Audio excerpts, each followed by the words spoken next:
Have you ever felt completely stuck in your Chinese learning journey? Do you feel like no matter how much you practice, those Chinese characters just won't stay in your head? Do you look at a page full of Chinese text and think, how on earth am I supposed to remember all of this? Does it feel like Chinese characters are a never-ending puzzle standing between you and fluency?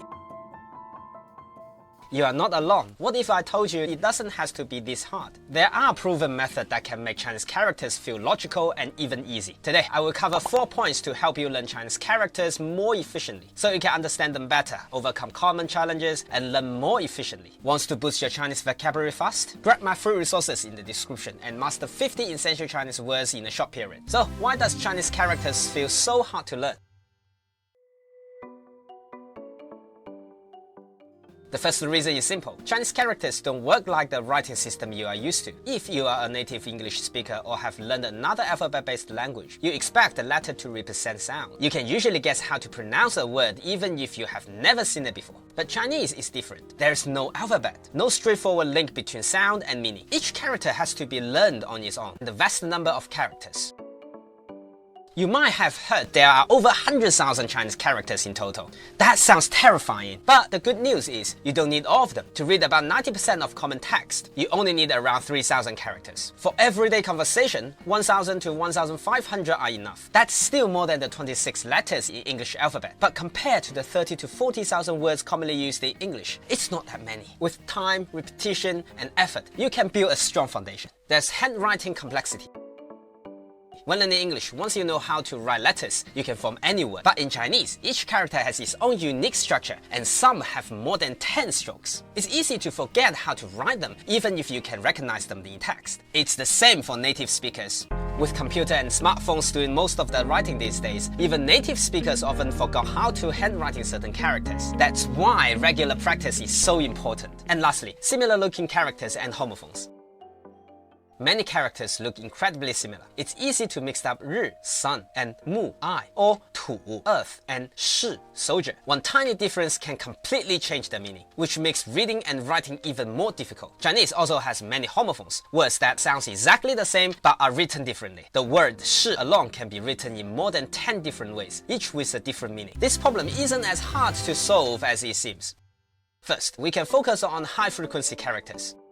Instead of trying to learn everything at once, start with most commonly used characters. Roughly 500 characters appears frequently in daily writing. Learning these first means you can recognize a large portion of text. For example, words like 人, person, 我, I, 是, yes, and 好, good appears everywhere. Second, break characters into components. Many characters contain radicals, which act as a hint for meaning and pronunciation. For example, radical 火, fire, appears in words related to heat or burning, like 烧, burn, and 灯, lamp. If you can recognize these radicals, you'll be able to guess the meaning of new characters without having memorized them from scratch. Third, use spaced repetition for better memory. According to forgetting curve, your brain tends to forget new information rapidly unless reviewed at a strategic interval. The best review intervals are after 1 day, 1 week, 1 month, and 3 months to strengthen long-term retention. This is why apps like Anki and Plico are so useful. They remind you to review characters at the right time, then learn characters in context. If you learn characters on its own, it's much harder to recall them later because many have multiple meanings. Learning them in words or phrases make them more useful. For example, the character 采 means to pick up in 采花, pick flower, and to adopt in 采取, adopt measure. Instead, try learning them in sentences and phrases so they become easier to remember. Use mnemonic to make characters memorable.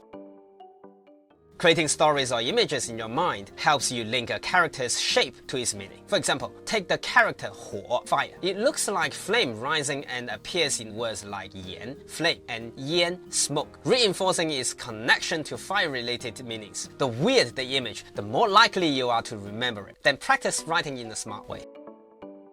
Writing practice is important, but it doesn't have to be painful. Instead of mindless copying characters, try writing them while saying them out loud and pairing them with related words. This way, you are not just learning a single character, but full vocabulary. Also, regularly texting yourself with dictation exercise helps reinforce memory. Also, try to read as much as possible. The more you expose yourself to characters, the more familiar they become. Try reading great readers, subtitles, or even simple messages on social media. Seeing characters in real-life context helps solidify your knowledge. And lastly, use technology to your advantage. Handwriting input on your smartphones, dictionary apps, and online flashcard make it easier than ever practice Chinese characters anytime, anywhere. You don't need to sit down with textbook for hours, just integrate this into your daily routine. So, learning characters is a necessary step in mastering Chinese. Now, we have explored 4 key aspects of Chinese characters: why they feel difficult, how they differ from other writing systems, common learner struggles, and effective learning strategies. Chinese characters may seem overwhelming at first, but with the right strategies, they don't have to be a roadblock. When you realize that the learning Chinese characters is essential to mastering the language, congratulations! You have found the right path to truly understanding Chinese. And this marks the beginning of a deeper learning journey, rather than just staying at the conversation level. However, keep in mind that mastering any language takes time. Even native Chinese children spend years learning characters in school. If you are willing to put in effort, progress is guaranteed. You don't need to be perfect, and you don't need to learn everything overnight. Focus on what's the most important. If you stay consistent, you'll be amazed at how much progress you can make. So that's all for today. If you like this video, please click the like button and subscribe to the channel. And I will see you in next video. Bye.